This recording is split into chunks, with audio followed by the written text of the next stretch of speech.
Oh, plunder daw ang pinag-uusapan ngayon. Matindi talaga. 6 na ho. Senator Villar, yung kasasabi lang, kababanggit, Marcoleta, Villanueva, Escudero, Jinggoy, Bato, Bongo, 7. 7 senador ang napapag-usap-usapan na. Wala talagang katigil-tigil ito si Pangulo, no? At nakuha yung Blue Ribbon, eto na nga, nakuha na nga yung Blue Ribbon Committee, masisimula na ho. For your information, baka sa Lunes, Martes, masimula na ho yung magandang usapin sa flood control. Good job yan. Ay, yari kayo ngayon, mga dorobo. Ako, Tatay Diggs. Kasi Kiko Pangilinan na yata ang pinakabobong abogado sa balat ng lupa. Sana all. Ang inang lamok galit, sinainit ng ulo. Lakson. At tingnan natin kung sino-sino yung kanya mga pinagtatakpan at nang sa ganun ay makasuhan na dapat kasuhan. Tama. Hindi yung itinatago nila yung mga tao. Ay kawawa naman si Diskaya. Siya lang ang nakakulong eh. Yes. Good morning mga kasama. Nandito naman tayo si Kuya Goods nagbabalik. At syempre kung di ka pa nakasubscribe, mag-subscribe ka na at hit mo na rin yung bell para lagi kang updated sa ating mga video. Pero bago natin pasadahan lahat ng video ngayong umaga, andyan lang ho yung join button at doon sa dulo ng ating video yung shoutout segment natin. Kaya comment na ko kayo at para damihan nyo ho yung pag-comment kasi baka natatabunan. Mike Defensor binahagi ang naging usapan nila ni dating Congressman Saldico. Ito yung lubos nakakaalam talaga kung ano sitwasyon ni Saldico at kung ano ang stand ni Saldico. Senator Marcoleta, piniliwanag ang campaign donation. Doon sa mga hindi nakakaalam kung ano ibig sabihin at ano ang purpose ng pagbigay ng donation sa kampanya. Siyempre tulong ho ito. Kung ako naman, gusto kong manalo, ito si Senador Marcoleta, tutulungan ko sa abot ng aking makakaya. Pero dito, sa bombudsman na ito, kahit sinabi na ng COMELEC, sige, bira pa rin. Wala silang pakundangan. Talagang, parang may balita ho, 6 na ho. Kasi nung nakaraan, 5. Para may lumalabas na 6 na senador na ang pinakakasubuhan. Wow, matindi. For the very first time, gusto na atang alisin ang 12, ang 13 senador. Alam nyo, yung mga pahiwatig nito ni Pangulo, hindi ho kaya-aya. Dahil mabubuko siguro. Takot. Dito sa 2028 election dahil pag hindi na sila nakaupo at wala na sila sa kapangyarihan, itong mga karera nito, tatalilistan takbo ito. Hindi na mapapayag si VP Sara na hindi mapanagot yung mga nag-group effort. Kasi kung ikaw ay may matinong pag-iisip, hindi ka traidor, hindi mo gagawin ito sa dating Pangulong Duterte. Alam mo, ikaw lang naglagay sa kamay mo ng mga bagay-bagay na hindi mo magugustuhan pagdating ng araw. Kaya siguro takot na takot si Pangulo na makaupo si VP Sara. Kahit naman makonvict si VP Sara sa impeachment, wala ho kayong magagawa. Taong bayan ang magluluklok sa mga Duterte. Andiyan si Basti, andiyan si Kong Pulong, andiyan si Congressman Harold. Wala kayong magagawa. Hanggang sa matutulala na lang kayo. Bakit nyo ginawa sa mga Duterte yan? Di ba? Okay, pasok natin ito. Yung pagbabahagi kung nasaan si Saldico at ang usapan nila. Nasaan ba si Saldico? Hindi pala binanggit dito. Binanggit ba? Okay. Attorney Ferdy, maraming salamat. And of course, ito sa lahat ng kasama natin dito, mga aktibong kumikilos tungkol dito sa corruption na nangyari dito sa ating bansa. Alam niyo ho, sa sitwasyon natin ngayon, umigit kumulang 40 na kaming nakasuhan. Sa flood control scandal, ang nakakasuhan pa lang, at least the prominent names, 6. Kasama na ho dyan si Alcantara, si Bernardo. Hindi. Congressman, wala na ho sa kaso. itong si Alcantara at Bernardo. Yan ho ay lumabas. Pahayag yan ng spokesperson ng ombudsman. Aray mo. Oo. Pero sa hanay ni Congressman Mike Defensor, 40 na ho sila nakakasuhan. Ang masaklap nito, doon sa mga binanggit ng malalaking tao, hanggang ngayon nagpapakasasa po. Ang saya-saya nila. At saka si Bryce na naging state witness pa. Pero yung lahat na nagagalit, lahat ng sumisigaw, lahat ng nagsasalita, may kaso na. In fact, I was just talking to Attorney Jimmy. Sabi ko, Attorney Jimmy, may kaso ka ba? O sabi niya, na-dismiss, MR, pending. Attorney Topacio, may kaso. Hindi ko pa, si Ka Eric, ang dami ito, suki rin to ng tatlo. Ayun, si Ka Eric. So, ang punto ko dito, itong mga taong tong lahat, wala naman kaming ginagawang sasabihin mong illegal. Kung hindi nagsasalita kami at galit kami sa korupsyon. Tama. At tingin ko, kami ay kumakatawan sa sentimiento ng lahat, hindi lang marami, ng lahat ng Pilipino na gusto ng hustisya, na gusto makulong ang mga nagnakaw at gustong maibalik ang perang ninakaw sa ating bansa. So kung titignan po natin sa ngayon, grabe ang naging SWS survey. Tingnan nyo ho, minus 15 nationwide. Pagdating mo dun sa mga bata, 18 to 24, nasa negative 17. Yung 25 to 40 ay nasa 40%. Galit.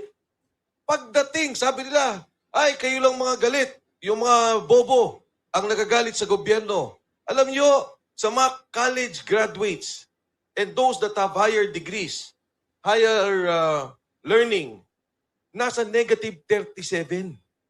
Ang galit.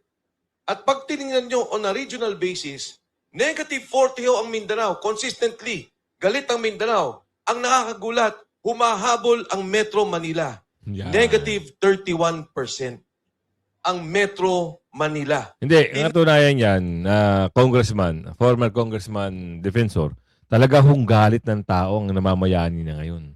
Ibang klase ho, kahit mag-survey ho kayo, magpa-survey kayo, tapos live survey, makikita nyo kung paano pagmumurahin na ho ng taong bayan itong nangyayaring, oo.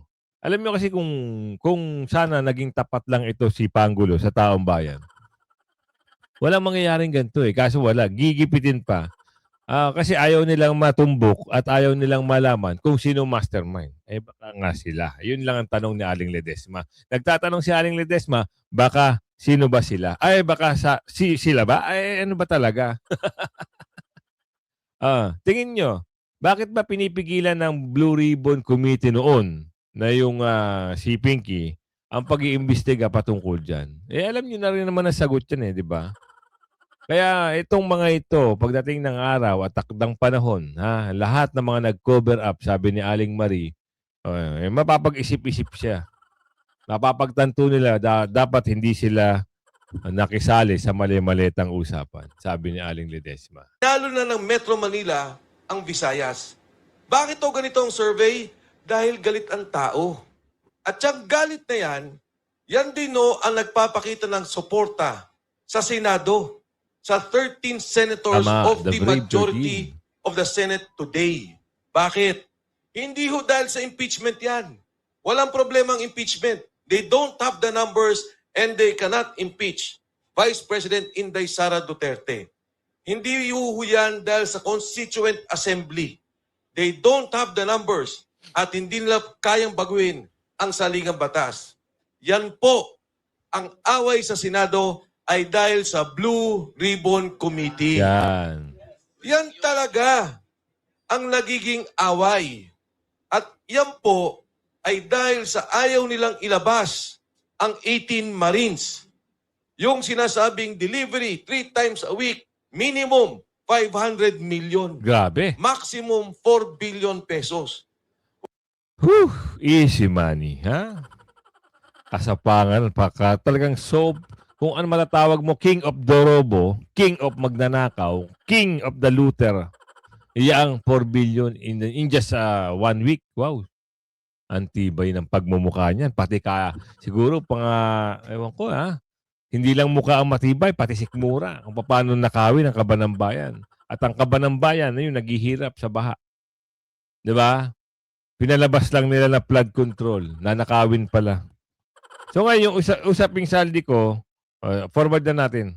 Yung araw lang naglabas ng statement, yung kanyang abogado, si Attorney Atienza. Yan. Ang sinasabi, wala daw silang relasyon sa budget. He is the Speaker of the House. There is no direct function governing the budget in terms of approval and execution.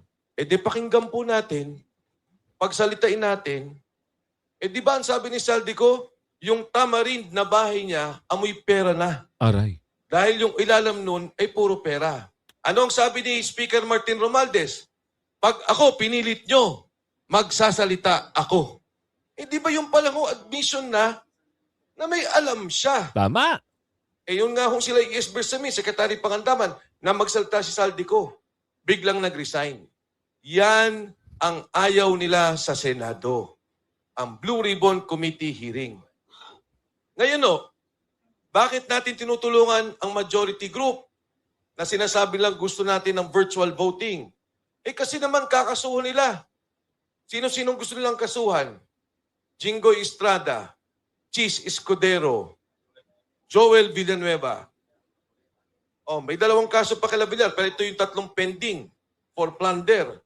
May 2 kaso sa ICC, Senator De La Rosa and Senator Bongo. Nako. Pati Villar pala, sinama na. So, 6 nga. Baka si Camille, isama rin nila. Kinalaman ni Camille dyan. Kapapasok lang ng Senado ni Camille. Diba? Plunder daw ang pinag-uusapan ngayon. Matindi talaga. 6 na Senator Villar. Yung kasasabi lang, kababanggit, Marcoleta, Villanueva, Escudero, Jinggoy, Bato, Bongo, 7. 7 senador ang napapag-usap-usapan na. Wala talagang katigil-tigil ito si Pangulo, no? Ibang klase, tumirada. Oo. Kaya ngayon, Senador Marcoleta, gusto niya ipaliwanag yung mga nangyaring donation. Alam niyo yung donation, nabanggit ko na kanina. Ako nga gusto ko manalo yung manok ko. Siyempre magdo-donate ako. Ito hindi naman bawal. Wag lang in a period of campaign. Yung campaign period na sinasabi. Kung merong tawag dito, may nagbigay ng hindi nasasakop doon sa mga panahon ng pangangampanya, wala namang problema.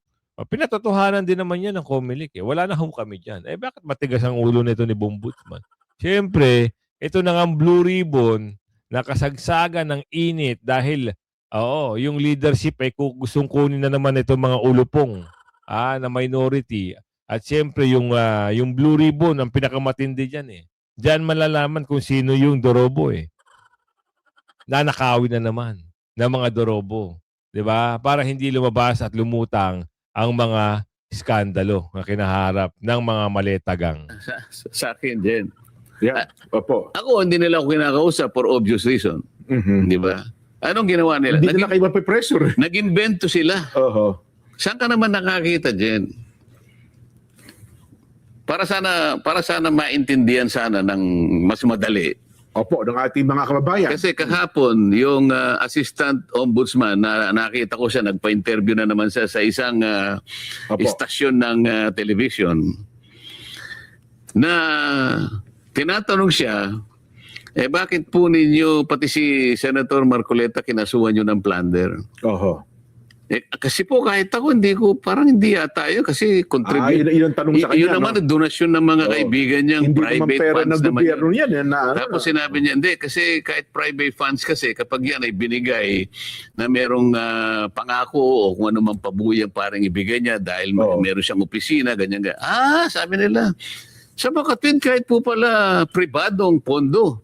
Oo. Na kapag may pangako, may ganyan, ano. Oo. Yan po pala ay plunder. Oo, sabi niya gano'n. Mabigat, ano? Oo. Ang nakakapagtaka doon, Jen, wala man lang siyang nasabi kahit konti.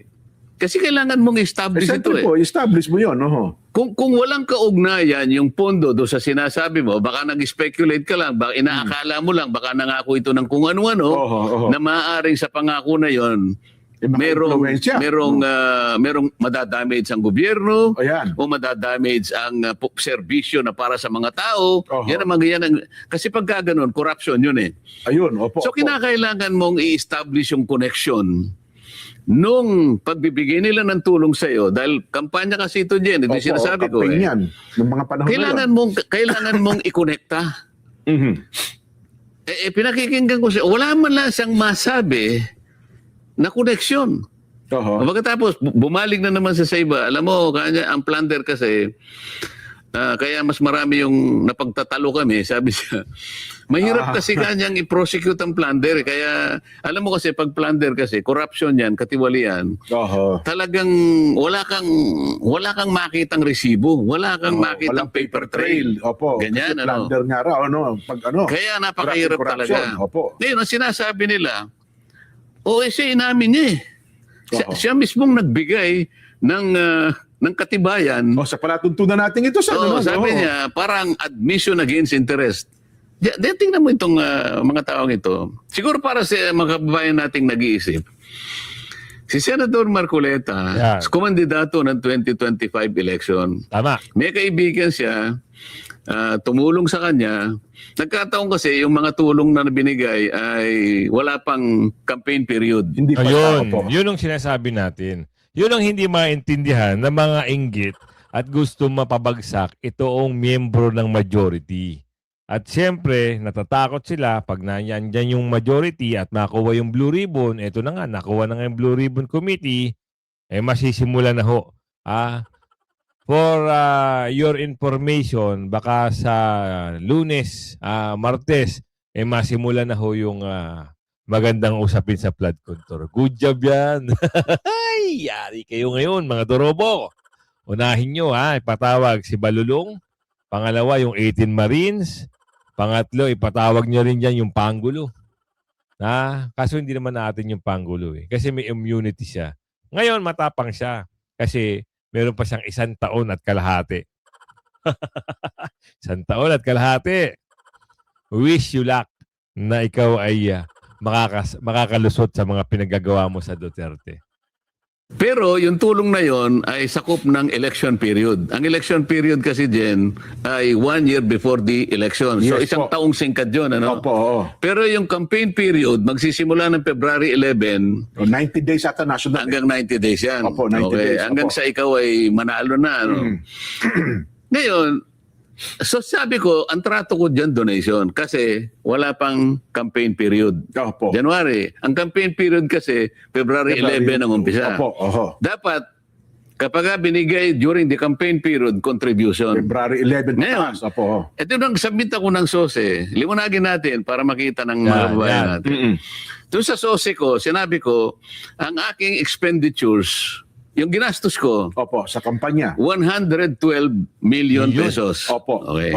Ngayon, sinisita nila ako, paano ka makakagasta ng 112 million?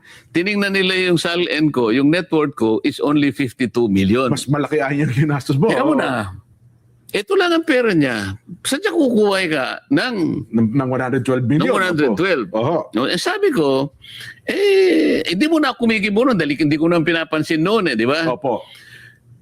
Nung magpasya na ako mag-explica sa COMELEC dahil sa binigyan ako ng parang isang magpaliwanag ka, sabi niya. Opo, ipaliwanag niyo po yung side niyo. Bakit yun ito? Hinangan ako ng kaukulang pagpapaliwanag. Show cause order ang tawag doon. Ayan. Opo. Hindi, pinaliwanag ko na na-receive ko po itong donation sa 3 kaibigan na nagkakahalaga ng 75 million. Yes, opo. Siniyasat nilang ganon. Sa batas kasi natin, sabi kong ganon, at yun naman ay pinagpasyahan ng Korte Suprema, kapag labas sa sa campaign period, Opo. pwedeng donation yon.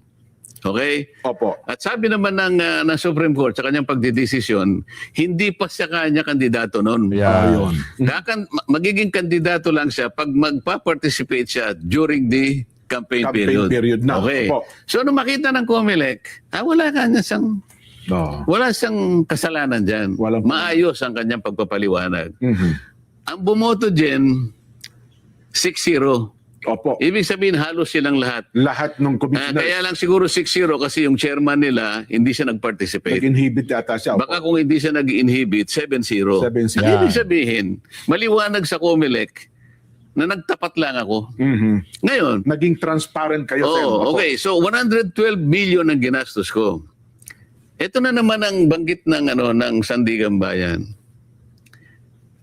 Sige, palagay mo kanyang, kung na-receive niya kanya 75 million, bakit nung isubmit niya yung SALN dated December 31, 2025, opo. ba't di niya nilagay sa SALN yung 75 million? Hindi ayan nag-reflect doon sa sagot Ba't ninyo. hindi niya na-reflect? Opo, oo. Paano ko naman i-reflect, mga kababayan? Ginastos ko nga eh. Opo. Tama, oo nga. Bakit hindi maintindihan ni Bombudsman? Ayun lang. Baka nasisilip niya Aling Ledesma na talagang tumbok, na talagang gustong kasuhan. Kasi hindi sila abante sa grupo ng majority ngayon eh. Itong grupo ng mga laos na mga senador. Lalo na, kasi paano mo nasabi, Kuya Goods? Hindi na ho talaga tatangkilikin ng taong bayan. Itong mga nagpapanggap lang na, alam niyo yun, meron silang mga sariling kagustuhan. Hindi kasi, babalik ko lang yung video nung mga nakaraan na kung paano niyabang nitong iyakin na taga-Bukidnon na siya ay Mindanawan at solid sila. Nangyari. Hindi kasi dating video ito dating video. Panoorin nyo lang. Dulan ko ng bato de la Rosa, ingon sa sako. Mix, taga Mindanao ka. Di ka na mo biyaan mga taga Mindanao. Mga tinuod. He told me, I have your back. Ay kabalaka. Salamat, pre. I'll never forget Basta that. pare, narabi sa likod mo.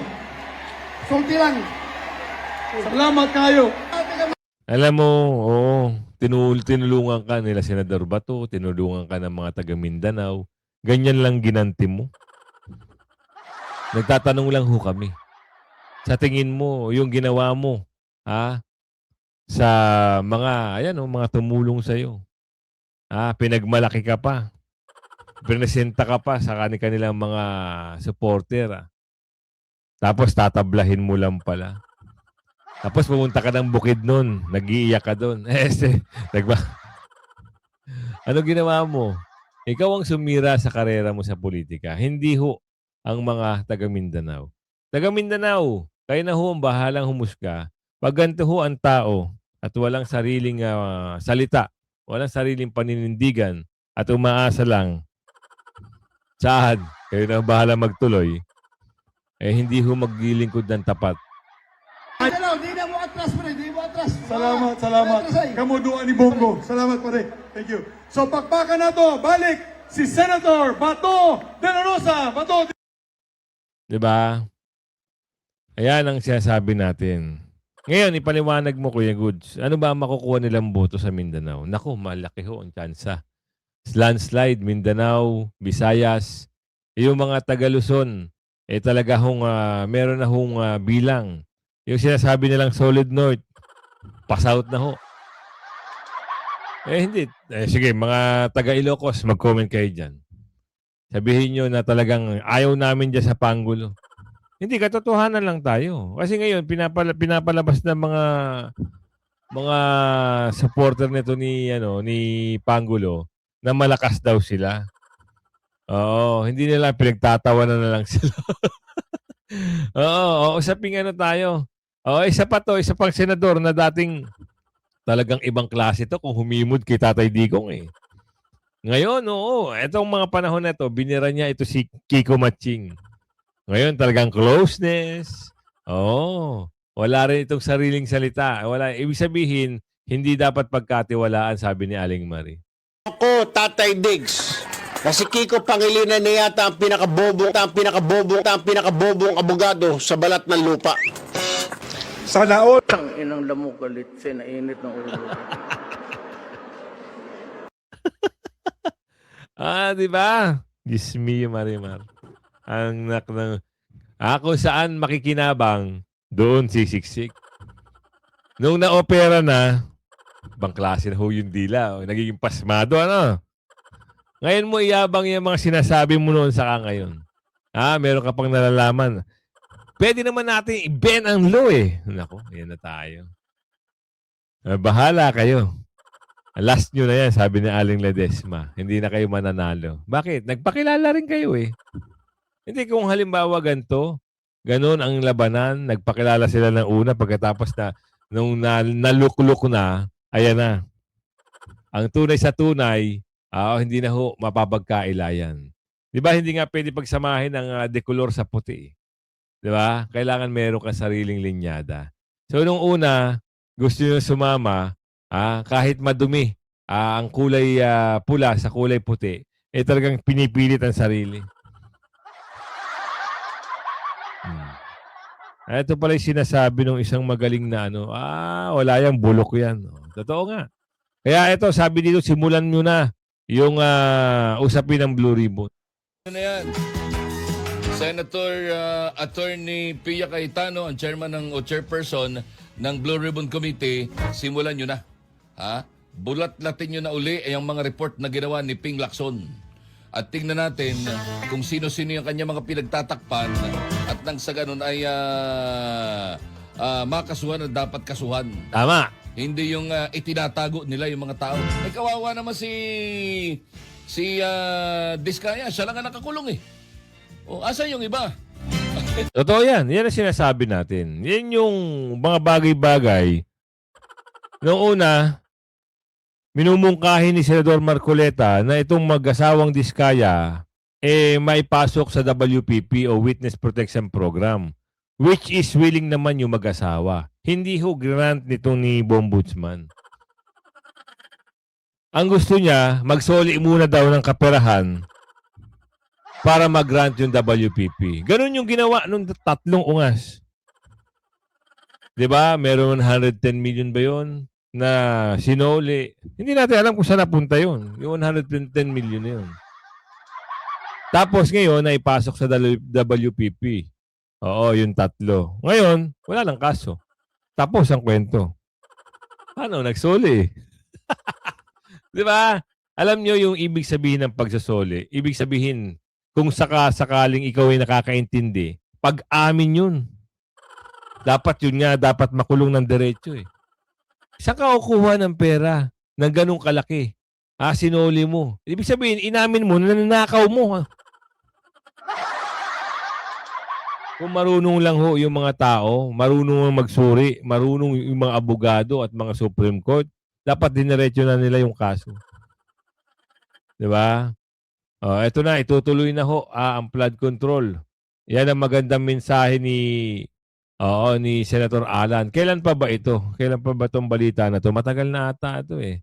Pero, maniniwala tayo dito na kailangan na ituloy. Majority na to ay gawin namin ang aming trabaho. Tama. Wala naman kami tinatarget eh.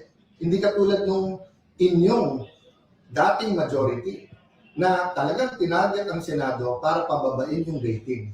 Again po wala dapat pagtakpan.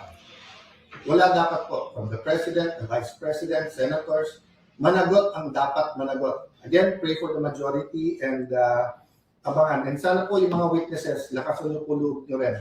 No? Sama-sama po. Basta ang kailangan lang, hindi pwede mag-witness yung magsisinungaling. Magsabi lang po parati ng totoo. Yan ang maganda. Oo.